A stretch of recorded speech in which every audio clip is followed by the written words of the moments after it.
We are on, Tim. We are live. I'm ready. I'm ready. I'm ready. I'm ready. I'm ready. I'm ready. Ready. Ready. I'm ready. I don't know. I was trying to do a TikTok dance there for some reason. I don't know. It's not the song that it goes to, obviously. Just don't have that. I'm about to start doing me some TikTok skits. Yeah? Yeah. Nice. Uh-huh. Yep. I like it. Get on that social media trend. Yeah, I got a friend. He said he want to do some skits, like country rain skits. And I was like, yeah, we can do that. So we're gonna start as a TikTok and do the skits and stuff. I like it. Yeah. I will say it is very addicting, so be very careful. I'm gonna be addicted to doing the videos. You're going to be addicted to all of it. It's literally like crack cocaine in the social media world. I know it. That's why I don't be watching it like that. I don't even get. I don't have a couple hours to get caught up on it. Oh man, yeah, I just bypass it. yeah. It's fun though. It's a lot of fun. I enjoy it. I know it's fun. Yeah. So, but yeah, I'm gonna be on TikTok 2023 doing some little skits. Y'all watch out for SSG. Yeah, no. SSG coming on TikTok. I like my acting skills. Nice. Break out that the old junior high and high school acting drama classes. I like it. Yeah, and college. And college too. Look at you. Yeah. Nice. Yeah. So, Tim. So, Mona. It's a possibility that you're going to be, okay, y'all, look, now I told y'all this class sold out for this December 17th, 18th class, but it is a possibility the Oracle wife have gave him permission to stay for this class. We call her God. No, okay, she God, but your dad Almighty. Okay, what's I don't know. We gotta figure this out. Has gave the Oracle permission to come and help us with the seal system class December 17th. Look, y'all, it's gonna be a bigger class, so y'all go ahead, email me, or I'm opening registration up online. Y'all want to get in it because we'll have more than one instructor there. We're gonna have Tim. Oh yeah, don't be looking at my nails. I'm busy. What's wrong with your nails? They need to be done. So do mine. Actually, I've never had a manicure, which is probably not a bad thing. But I honestly, between you and me and everyone watching, I love a good pedicure. Oh, it feels, guys. If you have never gotten a pedicure before, treat your wife, grab your significant other, go get her a pedicure and sit there with her. Get her a coffee, get her a favorite magazine, whatever. As she sits there, and you get one too. It's freaking life changing. It is amazing. I can understand why women like it so much now. I'm like, this is good. Yeah, most men like it. Most men like their pedicures. They do. I mean, it's all right for me. Like, I don't know. You know, going to the nail shop is supposed to be like a relaxing experience, self-love and whatever. And I was like, look, I got to go. Look, I can't be sitting here 2 hours. Y'all need to hurry up. Come on. All right. I can't even enjoy it because I was trying to get to what I need to be doing. Like, yeah. So yeah, no, I get that. Yeah, because usually I'm doing it like in the middle of my day. Most of the stuff, you know, my time from my me time, I normally do that like 4:30, 5 o'clock in the morning. See, I'm the same way. That's usually when I do it too, except when my family is all down with the flu, and then I just, it's no good. It's no good. Right. Yeah. So when usually in my house when we get the flu, it will go all around. Everybody gets sick except my 19-year-old. He's never been sick. Everybody got COVID. He didn't get COVID. Everybody got the flu. He's never been sick in his life. Wow, that's impressive. Well done for him. He's got a good immune system then. All right. Yeah. That's awesome. He's the only one. My little 15-year-old poor baby. They used to be sending him home with the little fever thing. Like, look, he can't come back for 24 hours. Yep. Non-stop fever breaks. Yep. Fever free 24 hours. That's where we're that's where we're at right now. So we're hoping everyone gets to go back to school tomorrow. Hope so. Fingers crossed. Yeah. Yeah. Yeah. But what we talking about today? Truck stop, being out there in that traffic. Look, Being traffic road drivers, rage. road raging and drivers. Yeah. Because it's not something you normally would think would come up on like an appliance training podcast, YouTube event. But let's be realistic. You guys are out in your truck all day long, right? You get cut off. You get road rage. Someone has road rage against you because you're driving too slow or whatever the case may be.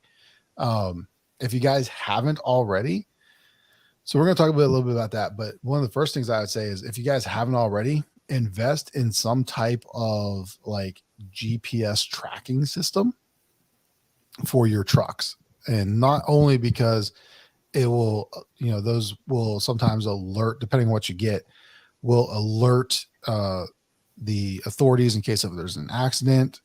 But it also tracks your speed in case you get pulled over. Like I can't tell you how many times I've been pulled over for speeding, but when I show them, nope, according to my GPS, I'm right on the speed limit. You tag somebody else and you pulled me over. Yeah. Wait a minute now. Wait, now what you talking about? So cops, when they get their little radar guns out, right? Right. So depending on where you're at, obviously, like the bigger cities have the more sophisticated stuff, like Atlanta or Phoenix or LA, that they can actually pinpoint the actual car.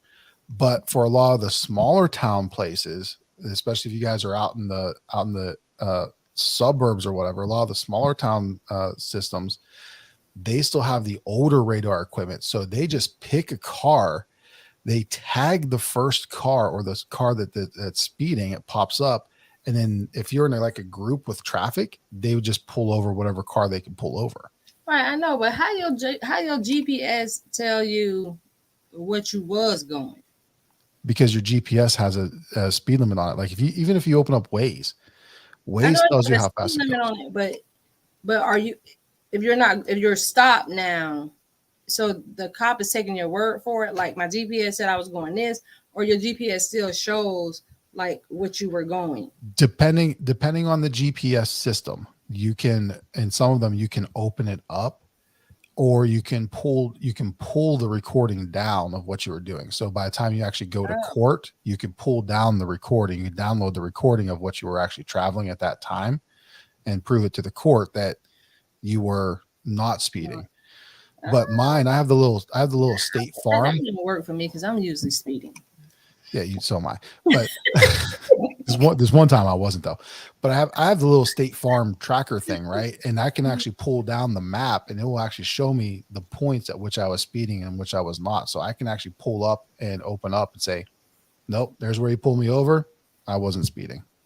Okay. Yeah, that's good to know. But when I'm not speeding, I don't speed as much as I used to though. But I do have, I don't really have as much road rage, but I'm telling you, the last couple of weeks, this roundabout by my house has been my biggest stress. Roundabouts are tricky for Americans. Yes. It's been my biggest stress. I'm like, y'all jokers do not know the rules of a roundabout.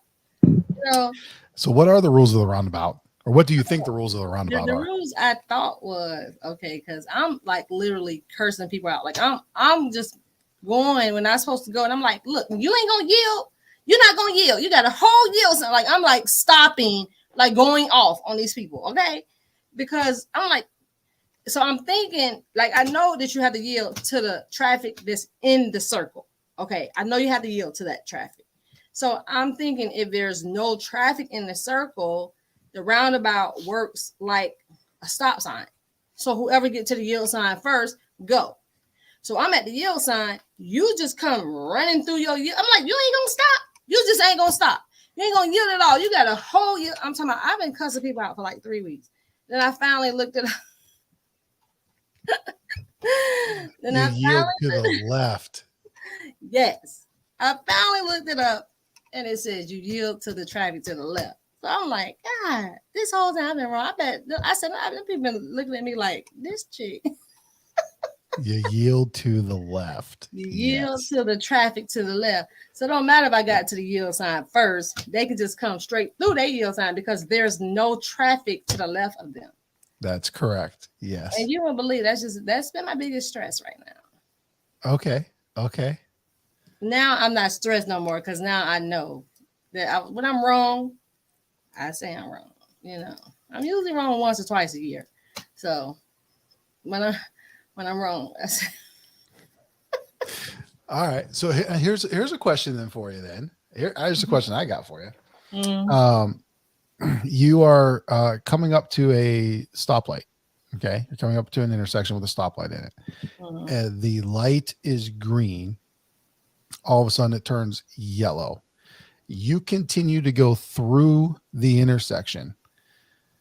But whether it be a red light camera or a cop sitting there or whatever, you get a ticket for running a red light because the light apparently turned red. According to them, according to the officer or the camera, the light turned red before you entered the intersection. So my question is, where does the intersection actually start? After I get through the light. So after you get through the light, that's where the intersection starts? Yeah. Okay. So my whole thing is like if I go on yellow, as long as it's still yellow as I go through and I don't never see red, I have not run that light. If it never changes, if I can make it through while it's still yellow, I don't see it turn red at all. And I ain't gonna say I ain't ran a couple red lights, okay? Because I'll be lying. But I don't consider me running a red light if I can get through while it's still yellow. Like I don't ever see red. Okay. Interesting. Do you think that would hold up in court? I mean, when do the intersection start? I mean, if I get to the light, I should be in the intersection. The intersection starts at the gutter. The gutter. So if you're at an intersection, like let's say you're in a town or a city and there's a sidewalk, right? You know, the little gutter where the water runs down the side of the street or on the side there, that right. Gutter line. They extend that all the way through the intersection. That's where the intersection starts. So if you are not past that imaginary line before that light turns red, you will get a ticket. So it doesn't matter. The painted lines don't count. The intersection or the crosswalk lines, the little stopping line, those don't count. It's even farther ahead. So you have to get actually through that gutter area. Your tires have to be through that gutter area to be through the intersection or into the intersection before that light turns red. So I got to pay attention to where the gutter lines are because I've never even paid attention to that. I have been to traffic school more times than I would care to count, unfortunately. So I've learned all of these rules many, many times. I even know how the freeways are numbered and why they're numbered the way that they are. Like all the odd numbers go north and south. All the even numbers go east and west. And if it has if it's let's say I-40, right? I-40 goes across the country east to west. Mm-hmm. If it's like I-240, that means it's an off branch of I-40 and it has a 2 in it because there's 2 entry points on that loop or on that extension branch of I-40. Yeah, I've been to traffic school a lot. What are you doing going to all these traffic schools now? I haven't been to traffic school a lot, but I've been to traffic court a lot. Listen, I was 16 years old. And for my 16th birthday, I got a car. And the only reason I even got this car was because I helped my uncle build the car and kind of rebuild it from scratch. It was a 1974, I think it was, AMC Hornet. And it had a big block Chevy in it. Yeah, not a good car for a 16-year-old boy. All right. got lots of speeding tickets and lots of So many days in traffic school. Yeah. Accidents. Oh Lord. Probably the worst accident I would say there's 2 accidents rank as probably the worst accidents I've ever been in. One was I had a car full of teenagers with me. We were going to a church function and I ran a stop sign and I T-boned a pickup truck, pushed the truck into a telephone pole. Telephone pole came down onto the truck. One of the teenagers in my car went through the windshield and landed in front of the car. Oh. Yeah, that was a bad, but no one in my car had, even the kid that went through the windshield, he had one little scratch on his forehead. That was it. No one was injured in my car. Wow. And then the other worst accident I've ever been in, I dropped a girl off from a date and she lived on a cul-de-sac. So I went to the end of her street, turned around and came back. As I was coming back, I reached down to get a drink of my soda that I had in the console there. Well, when I did that, my hand went with me.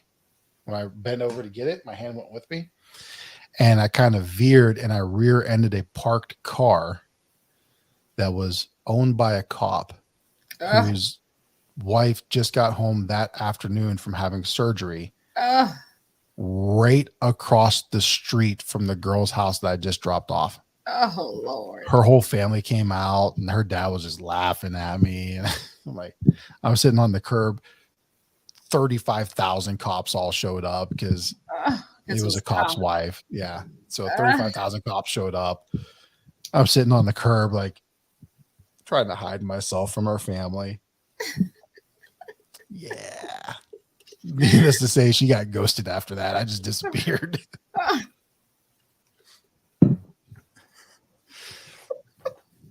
I was 17 at the time. I mean, come on, man.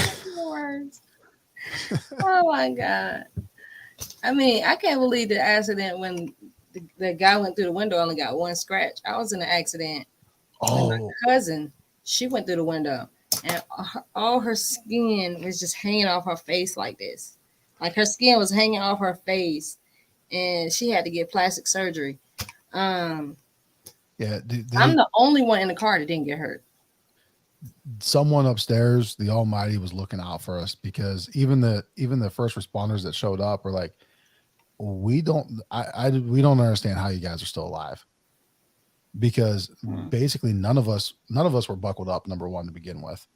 Oh wow. Yeah. Number two, when we T-boned the car, I didn't just run the stop sign a little bit. I hit that car at 65 miles an hour. I T-boned that car at 65. And the engine, there's a little Plymouth Acclaim. The engine actually, because how we hit it or what happened, someone was looking out because when we hit it, the engine broke away from the transmission and actually, instead of coming through the car, through the firewall into the cabin of the car, it actually turned sideways in the engine compartment. Oh, wow. Yeah, so angels were really looking out for us that day. Yeah, for sure. Yeah, that was God. That was something God. Something, yeah, yep. Wow. Yeah. So, yeah, my friend Alonzo that came on here to do appliance repair, and he be in his truck all day, every day. Man, he gets so many tickets. Man, are y'all out there getting tickets or what? What y'all doing? Alonzo gets so many tickets. His insurance, I think at one point his insurance was car insurance was $1,100. Or he had a ticket that was $1,100. But insurance for him is so expensive. Yeah, he done went to court for $1,100 tickets, $1,500 tickets, and that's because he's on these Atlanta streets. He's speeding all day back and forth from one end of Georgia to the other end of Georgia doing service calls all day. You got to route that better so you're not driving like that. Oh, I told him that. He don't want to listen to that though. Oh man, I told him that a long time ago. I was like, even when I first met him, I was like, look, you gotta, and then because he do a lot of warranty work, and he was like, he was literally, the warranty company was scheduling his jobs, and he was literally going when they scheduled them. So that it doesn't mean like when he scheduled his own. I was like, you can call them customers and reschedule them around your route. And he was doing so. I don't know if he started doing that. I think he started a little bit, but here lately, like in the last year or so, I see he's still be driving from one end of the earth to the other end. Yeah, dude, routing is key, man. That's you got to start. And it's up to you how you want to route it. Like, I know some techs, they like to start close to their house and work their way farther out, so they have that drive time coming back. I'm the opposite. I want to start my techs too.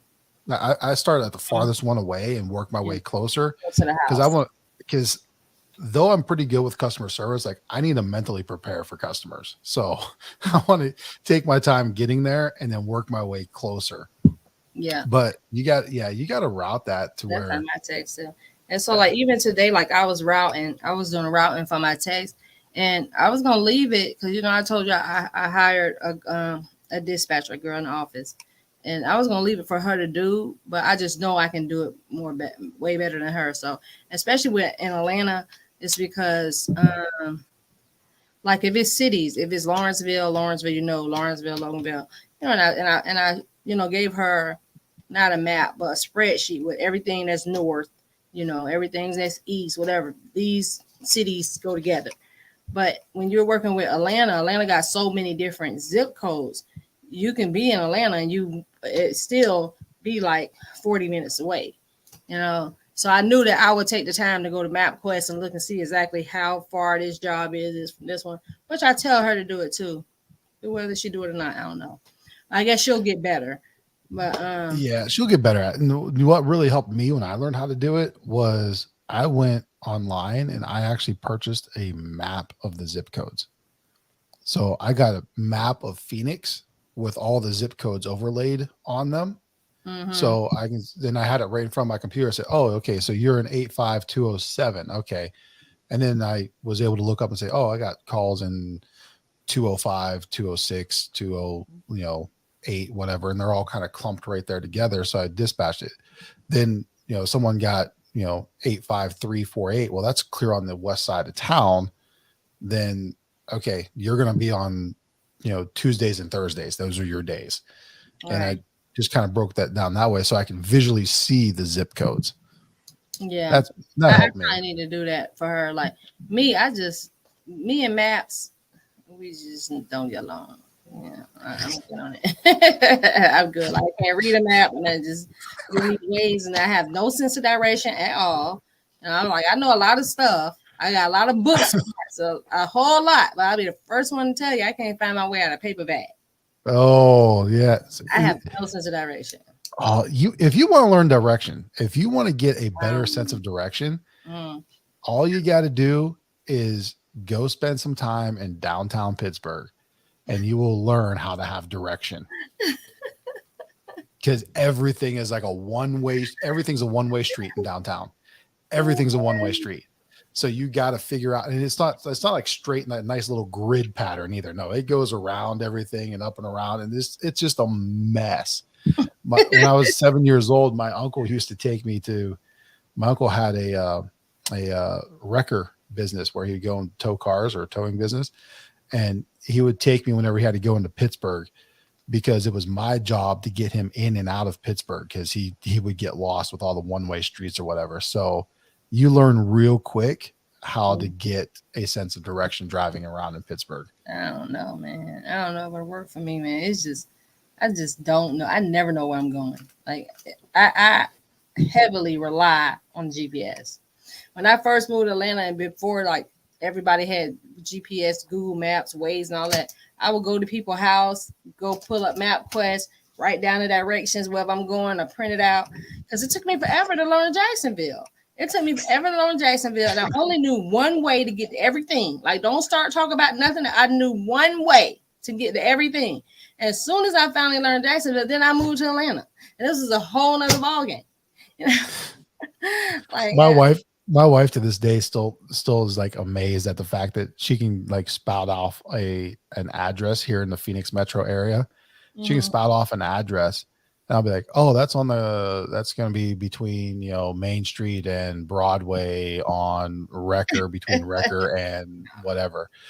And she's like, "How do you know this?" I'm like, "Well, first off, the Phoenix metro area is a 1 mile grid. So it's all north, south, east, west. That's it. It's just a big old grid.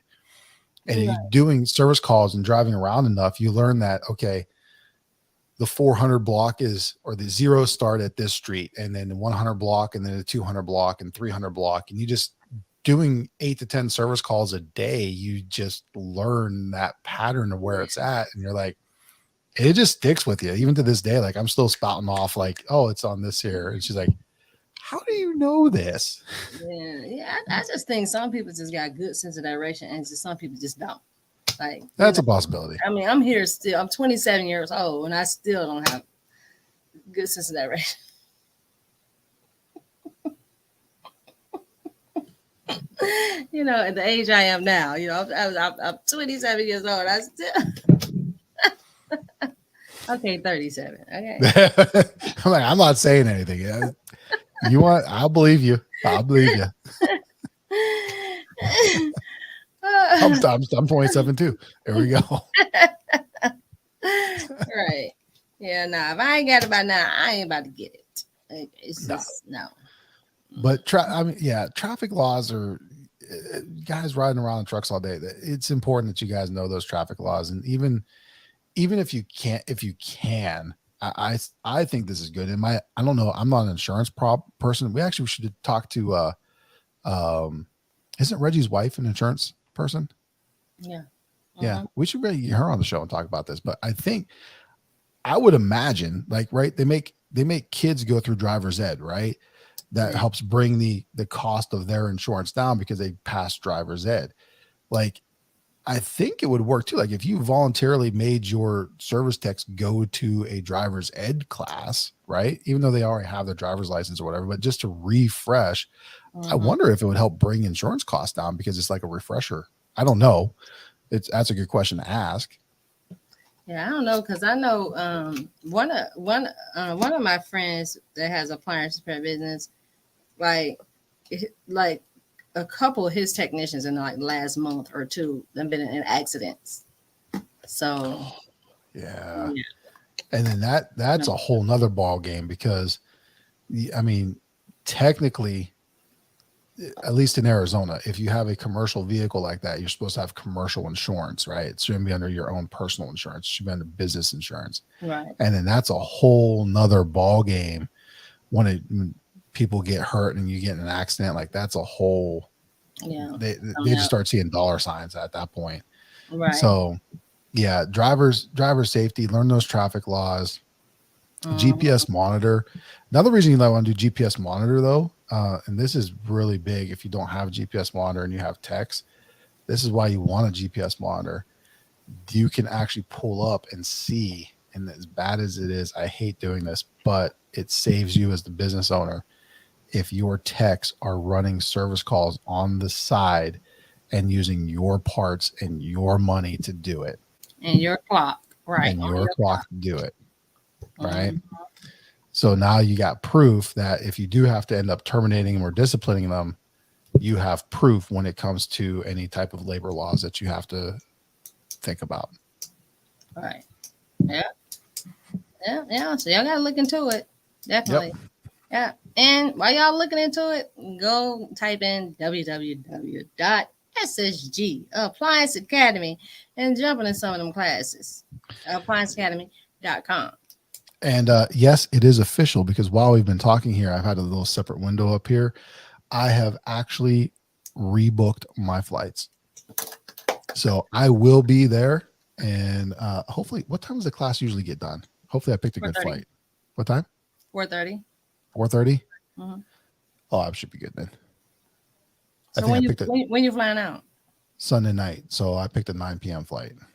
Oh, so you won't be here till Monday? No, I won't be here for Monday. Okay, but that's fine. We'll have Vulcan Monday, and We'll have Richard help with that class because they wanted somebody extra to help for an amount of people. Yeah, the Vulcan boys. Get efficient The hands-on. Vulcan boys are good. They can handle that. Yeah, but they requested somebody else for the amount of people that Reggie wanted to come to that class. Yeah. So but I can get Richard to do that. Okay. Yeah. Cool. So all right, y'all. Look, we're over time, so y'all get over to Hawaiian's Bootcamp. Check out Mike Sneed over there, and we will see you guys on Monday. See you guys Monday. That's all, folks.